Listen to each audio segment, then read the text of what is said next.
আপনার ফেসবুক পেজের মনিটাইজেশন চলে গিয়েছে, লেখা আসছে your ability to earn is limited. এটা কি কারণে আসে, কি জন্য এসেছে এবং কি কেন মনিটাইজেশন চলে গিয়েছে, তো সমস্ত কিছু আলোচনা করব। তো ভিডিওটি প্রথম থেকে শেষ পর্যন্ত দেখে এবং চ্যানেলটি সাবস্ক্রাইব করে আমাদের সাথেই থাকবেন এরকম আরো নতুন নতুন ভিডিও দেখার জন্য। তো বেশি কথা বলবো না, চলে যাই মূল ভিডিওতে। তো আপনার মনিটাইজেশন চলে গিয়েছে, লেখা আসছে ability to earn is limited. আবার নিচে লেখা আছে ইউর প্রোফাইল বা page lost access to some monetization tools, বা এরকম লেখা যদি এসে থাকে তাহলে এটা কি কারণে আসছে, কি জন্য আসছে, তো এটার কারণ কি এখন আপনাকে বলবো। আপনি কি অরিজিনালি ভিডিও আপলোড করেন? আপনি যদি অরিজিনাল ভিডিও আপলোড করে থাকেন তাহলে এই সমস্যা আসার কথা না। যদি এসেও থাকে, কেন এসেছে, কি কারণে এসেছে? আপনি যদি অরিজিনাল ভিডিও আপলোড করে থাকেন, সেই ভিডিওতে এমন কোনো ফুটেজ ব্যবহার করেছেন যেটা ফেসবুকের রুলসের বাইরে যায়, বা ফেসবুকে এই ধরনের কন্টেন্ট অ্যালাউ না, সেই কারণে কিন্তু এই লেখাটা আসতে পারে। বা এমন ফুটেজ ফেসবুকে ব্যবহার করেছেন বা ফেসবুকে আপলোড করেছেন এটা ফেসবুকের জন্য অ্যালাউ না, সেই কারণে কিন্তু এই লেখাটা আসতে পারে।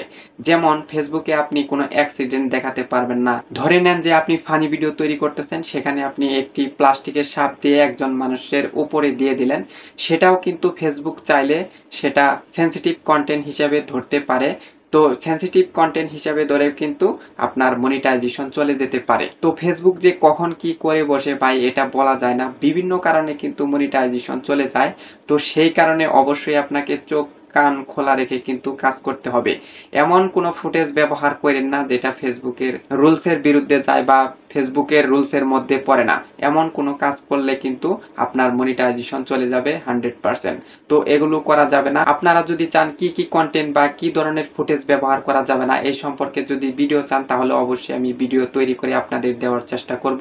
তো এই বিষয়ে কোনো কথা নয়, আমি আজকে বলতেছি যে এই মনিটাইজেশন কি কারণে চলে গিয়েছে, কি ধরনের ভিডিওর জন্য মনিটাইজেশন চলে যায়। তো আমি কিন্তু বললাম যে এমনও কোনো ফুটেজ ব্যবহার করা যাবে না যে ফুটেজটা ফেসবুকের রুলসের বাইরে যায়, এই কারণে কিন্তু মনিটাইজেশন চলে যায়।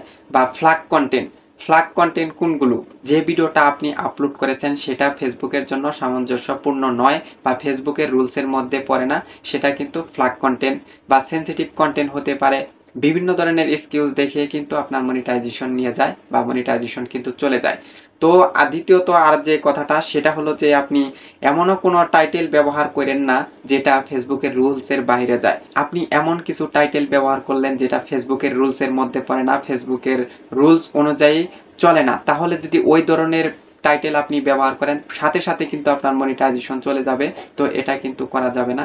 এমন টাইটেল ব্যবহার করুন, টাইটেলটা যেন সুন্দর হয় এবং কি টাইটেলটা যেন সামঞ্জস্য থাকে এবং কি ফেসবুকের রুলসের মধ্যে পড়ে। বেশিরভাগ ক্ষেত্রেই কিন্তু দুইটি কারণে মনিটাইজেশন চলে যায়, সেটা হলো আপনার ফুটেজ বা ভিডিওতে সমস্যা থাকে বা টাইটেলের সমস্যা থাকে। এই দুই কারণে কিন্তু ফেসবুকের মনিটাইজেশন যে কোনো টাইমে চলে যেতে পারে। তো অবশ্যই সতর্ক থাকুন।